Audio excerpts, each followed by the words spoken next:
नमस्ते, प्रणाम। आप सभी लोग का वेलकम है हमारे चैनल में। आज आप सबके बीच में एक हंसी मजाक से भरपूर गाली गीत लेके आए हैं कि जो कि नए तर्ज पे है। आप लोग वीडियो को फुल वॉच करके सुनिएगा और आनंद लीजिएगा और अपना कमेंट करके ज़रूर बताइएगा कि वीडियो आप सबको कैसे लगी। यदि वीडियो अच्छी लगी है तो प्लीज़ वीडियो को लाइक, सब्सक्राइब एंड शेयर करें। प्रेम से बोलिए जय माता दी। ए जी मवा महुआ की डार झूमेला, ए जी मवा महुआ की डार झूमेला। तनिता का हो समाधि अपने बहनी के ओरिया, तनिता का हो समाधि अपने बहनी कोरिया।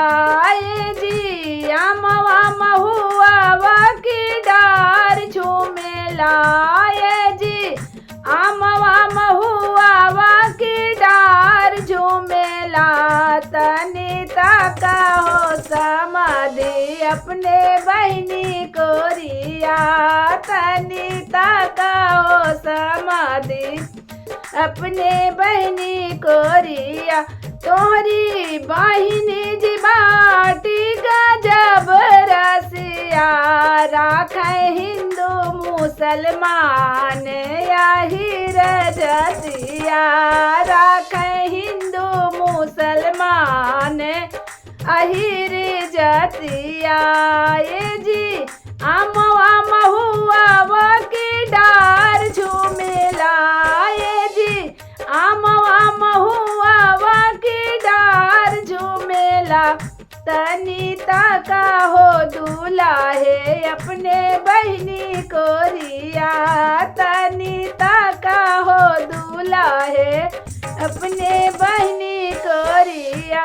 तोहरी बहिनी जी बाटी गजब रसिया, तोहरी बहिनी जी बाटी गजब रसिया। राखे हिंदू मुसलमान यही जतिया, राखे हिंदू मुसलमान अहिर जतिया। ये जी मवा महुआ की डार, ए जी मवा महुआ की डार झूमेला।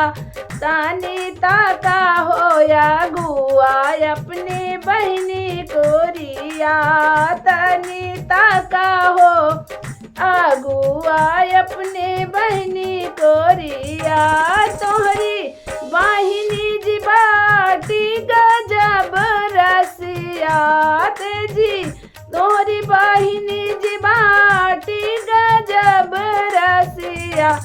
राखे हिंदू मुसलमान यही जतिया, राखे हिंदू मुसलमान अहिर जतिया।